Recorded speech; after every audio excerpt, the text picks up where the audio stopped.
sunk an enemy destroyer.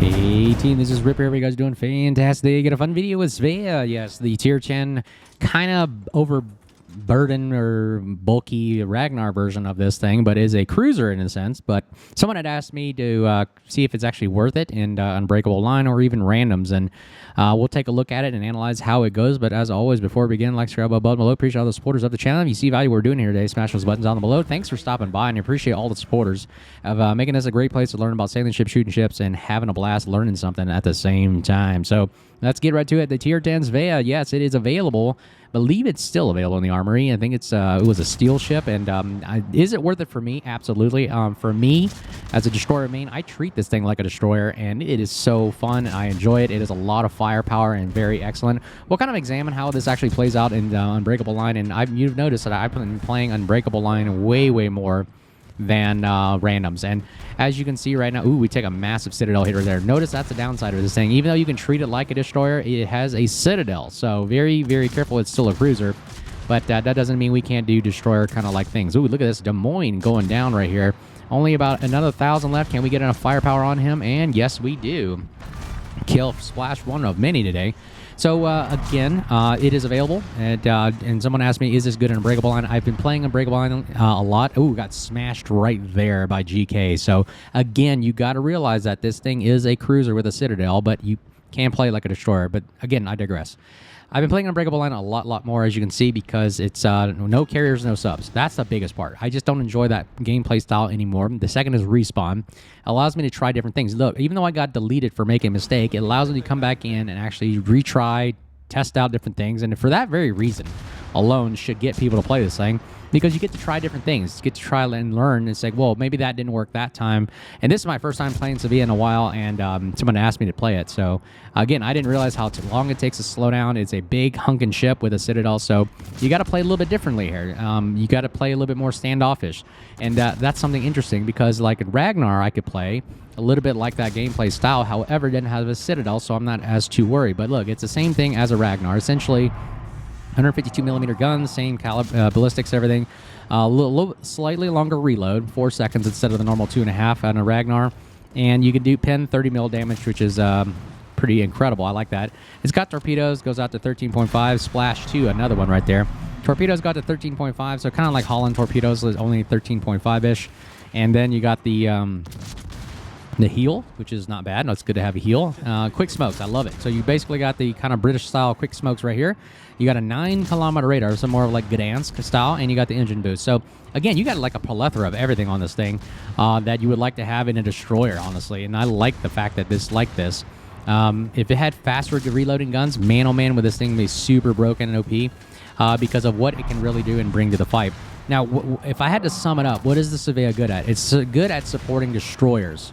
So if you had a destroyer, but notice this game doesn't have one, but this thing is most likely a destroyer supporter, where you hang out by the cap, radar, you have the 9-kilometer radar to radar anything that comes your way to help out the destroyer, kill the other destroyer, and then you basically spam from smoke, which is pretty much like a Smolensk-style gameplay. And you'll notice that I just did a video on Smolensk. This thing almost acts like that, because you're literally in annoying smoke. It's really hard to counter in combat, and then you have a radar on top of that. So it is almost like, yeah, you got everything you need and you got going for it to make this thing a busted ship. The only downside, I think, is because of the Citadel, you can totally blap this thing out of existence. See, now I'm getting counter-radared, so if you destroy the radar, oh, good, we destroyed the radar. Des Moines goes down, so we're not radared anymore. But if you did have a radar, this smoke would be kind of countered easily. Because this thing, it really takes a while to get it up and rolling, because it is it's a cruiser. It doesn't accelerate like a destroyer. So that's the one downside. I think it should have a good kind of an engine acceleration, kind of like what Minotaur and maybe some other cruisers out there have, like a Des Moines with the legendary mod. But I digress. Look at that. Okay, we take a torpedo hit. Boom, I can heal and recuperate that mistake right there. And now, guess what? Our quick smokes are back at it again. We'll pop it again. We'll go undetected, and we'll start blasting people away.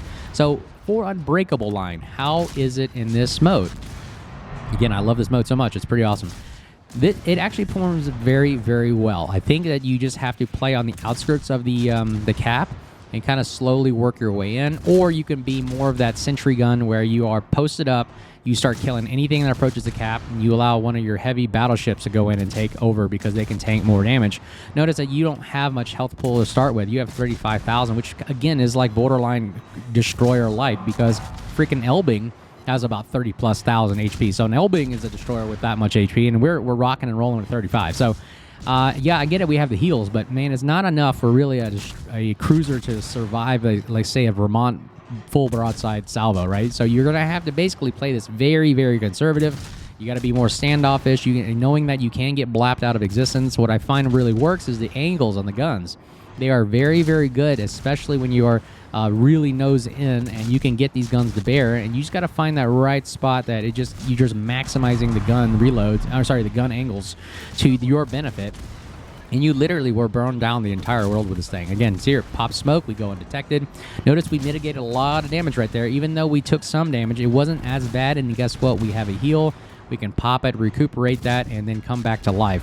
The engine boost is pretty good for dodging and juking, but as a slightly bigger, here's a splash 3 right there.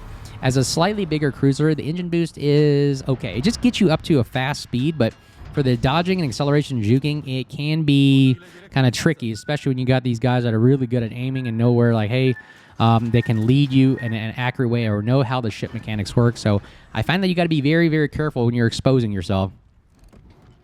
Now, there's another SVEA right there. So how do we counter this SVEA? So it's good that there's another SVEA on the other team so we can see how do we counter it from this perspective. So really, you're just kind of, you have to either radar him when he's in the smoke, or you're going to have to maneuver and kind of like be more standoff. Notice he's playing standoff as well, so they're not going in the cap. All we have to do, notice I'm holding the brunt of the force from literally plowing into Bravo.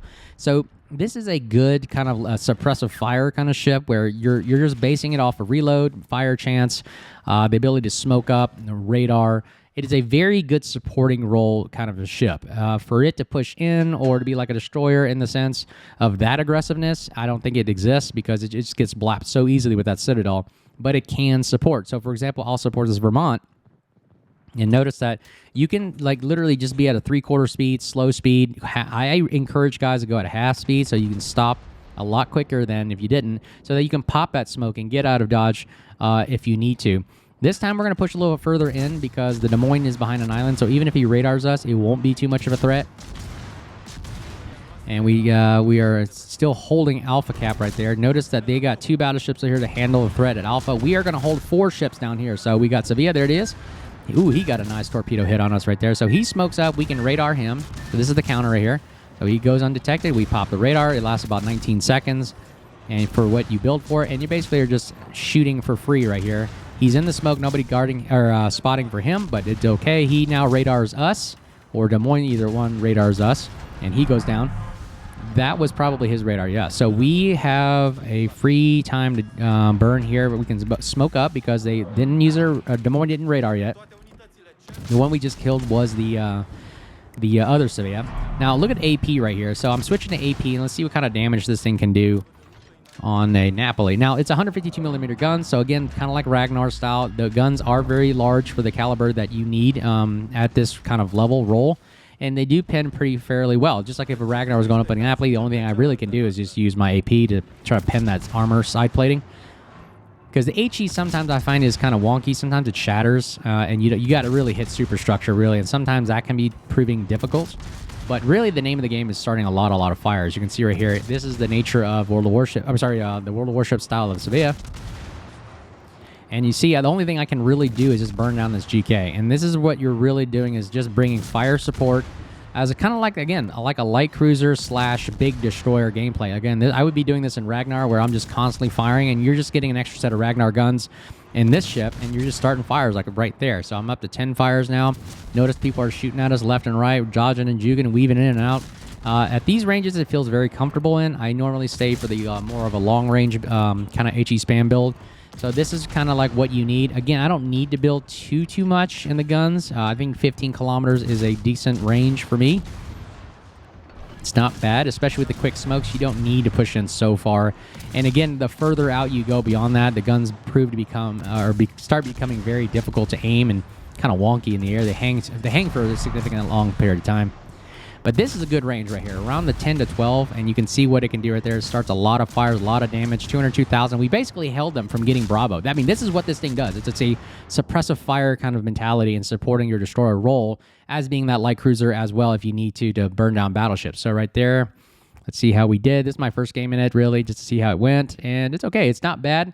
Again, you just got the biggest downside is that having that Citadel, so you can't play as aggressive as you'd like to be because now you're a light cruiser. But even it just looks like it's just a big version of the Ragnar, in my personal opinion. The front turret is a 3-barrel turret, so let's take a look at one more video and see how we end up on that one.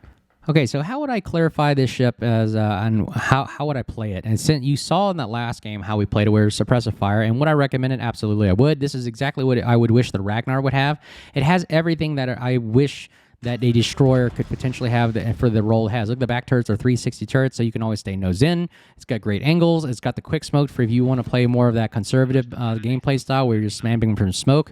Or if you want to play open water gunboating, you have the engine boost that, again, is also be cautious that it doesn't operate like a destroyer, like the speed of a Ragnar and so forth.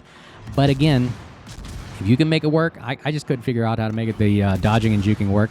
They think the engine boost is good to get to a place really fast, and then also to maybe accelerate in and out. You can see right there people shooting at me. All I do is just angle in. It is very maneuverable in that sense. It can angle in, but you got to have speed to go with it. But I'm normally, if you see my play style, that I'm kind of that slow quarter half speed kind of play style once I'm near the cap, because I need to smoke up, and if you're too fast, the smoke won't cover you, and then that's an opportunity for someone to blap you or shoot you and delete you from a mile away.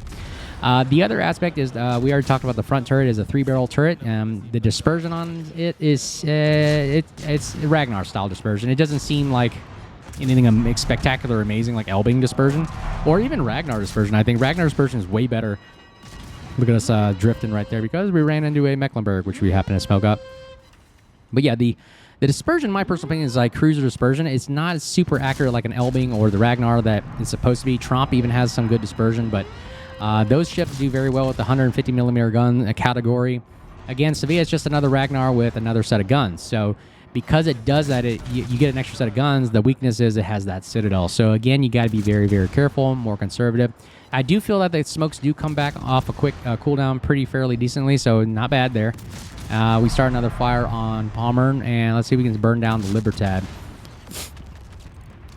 Club Bear just got deleted, and look at this. So the team is, I like this one too because they put both caps in the center, so you're kind of all fighting for the center cap here, trying to figure out how do you maneuver, position yourself in there, and survive the long haul battle. That's why I like Unbreakable Line so much, because it requires you actually, there is strategy. You still have to survive. You still have to figure out how do I get in the cap and hold it, and a little bit more aggressive, and you're nonstop shooting in action. I mean, I notice I'm not bored. I'm not sitting there waiting and sailing around. I'm actually constantly thinking about where do I need to go, or who do I need to burn down and shoot so I can get rid of this guy so we can push in and get our forces into the cap and secure it and hold it.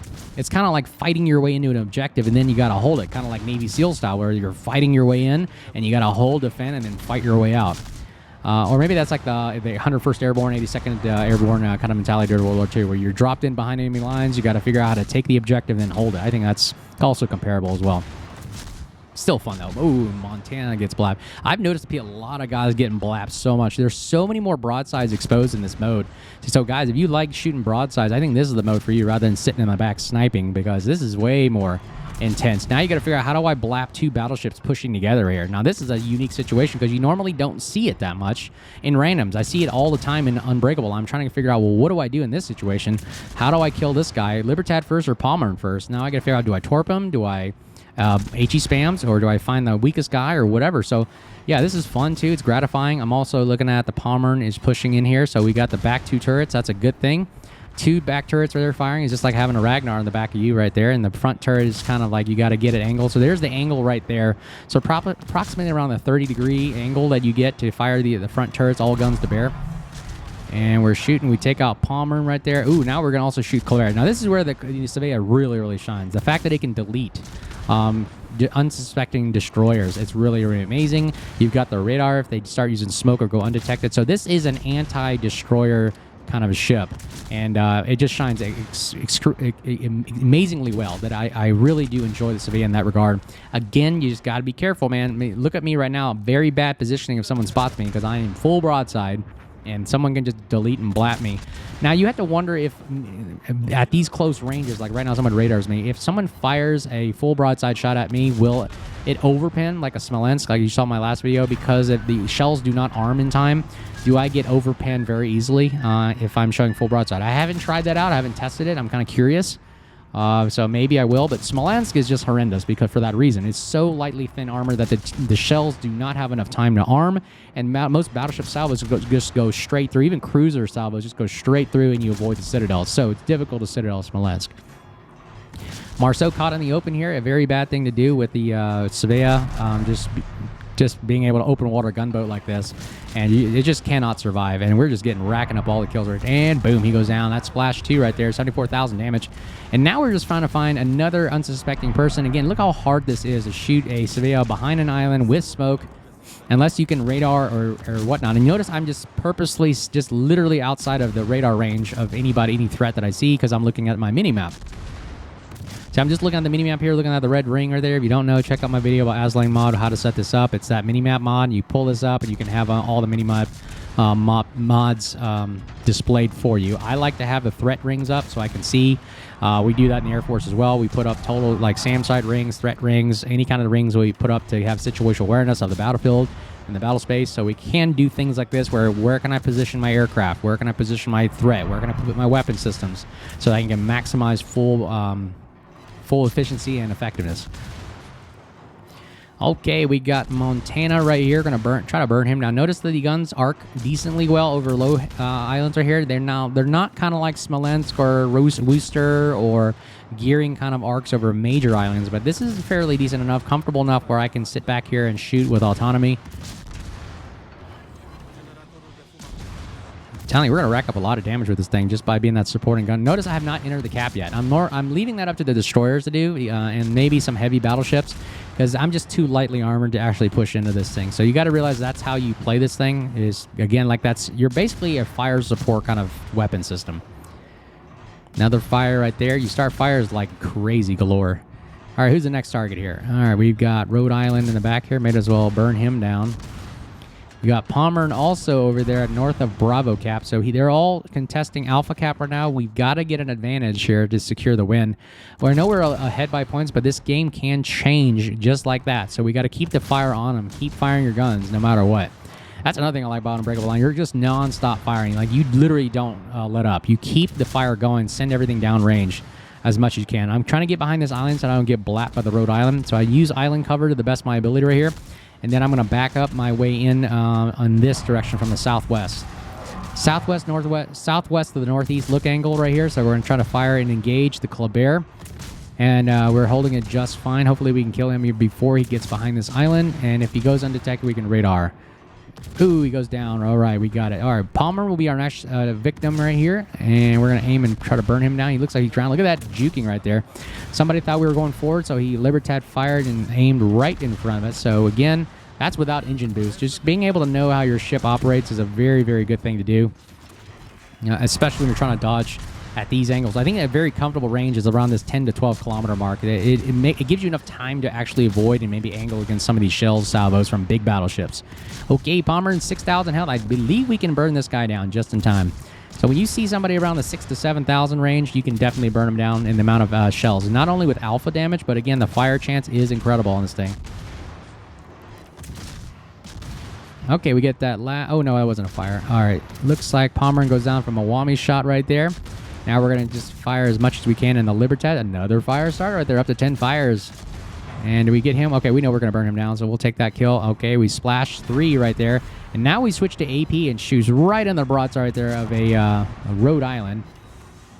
Now he's angled too much where they're not as effective anymore. He's a lot of ricochets right there, so we're going to switch to HE back again, fire right into the superstructure. And that is our bread and butter right there. We're getting those 2,400 kills right there, or 2,400 damage into a battleship. All right, Marceau out in the open. Again, this is where we shine. We want to delete these destroyers. This ship does a great job with the amount of DPM we have right here. Adrenaline rush and everything kicking in. We got a 3.5 second reload. So this is a very comfortable reload for me for kind of a cruiser 3-gun barrel system. And I mean, if it had the Ragnar style, it'd be too broken and powerful to do that. And we get him. We do. Marceau goes down, splash 4. Now moving on to Montaigne.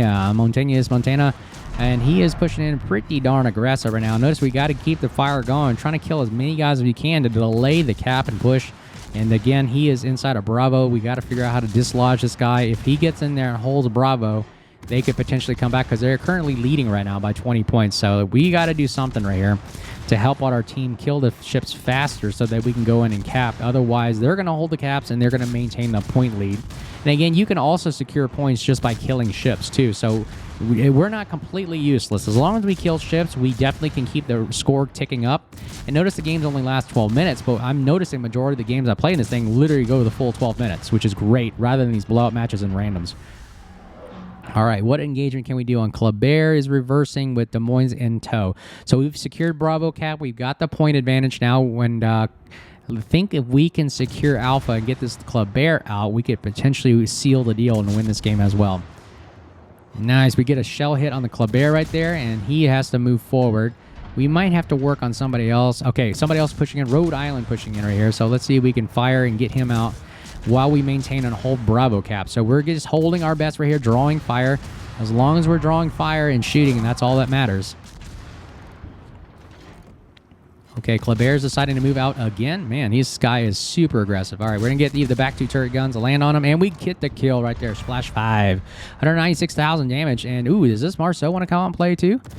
He is actually trying to maneuver and get his way in. We're going to see if we can switch targets. We're going back and forth. Which target do I fire? Oh, he is actually pushing forward. So we can get a kill here. We can help secure points. So let's see if we can win this game.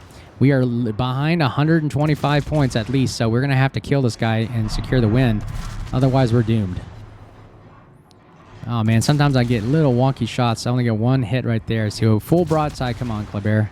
2,900 damage right there. Very effective guns. Ragnar on steroids, guys.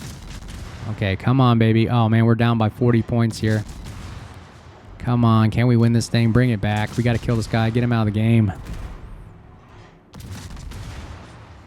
Pop radar to figure out where he's at, and boom, we kill him. That's flash 6 and victory. Oh, my bad, the score was backwards. I thought we were losing. Actually, we win based on just kills right there. 6 kills, 221,000 damage. Notice we didn't go in the cap really at all, but we were just securing the cap, burning people down, and just getting kills. 17 fires. My gosh. I'm going to have to screenshot that bad thing, but my goodness gracious. See how we did. Number 1 in the team, just for literally sitting there and holding down the fort with suppressing fire the whole time. We start tons of fires, a lot of alpha damage, killing the destroyers at least a few times. How many times did we kill the Kleber? We killed it 1 time, and Marceau we killed 3 times. So yeah, we were really working the destroyers over. Like I said, this is a destroyer hunter killer and a great supporter. So as always, let me know what you think of SVEA. It's available in the Armory, and let me know. As always, thank you for supporting the channel, and thanks if you just here for the first time. Thanks for stopping by and enjoying the video. And as always, if you see me out there, make sure you say hello. And until next time, you guys stay safe. Bill to be at the end of the video. Take care. Cheers.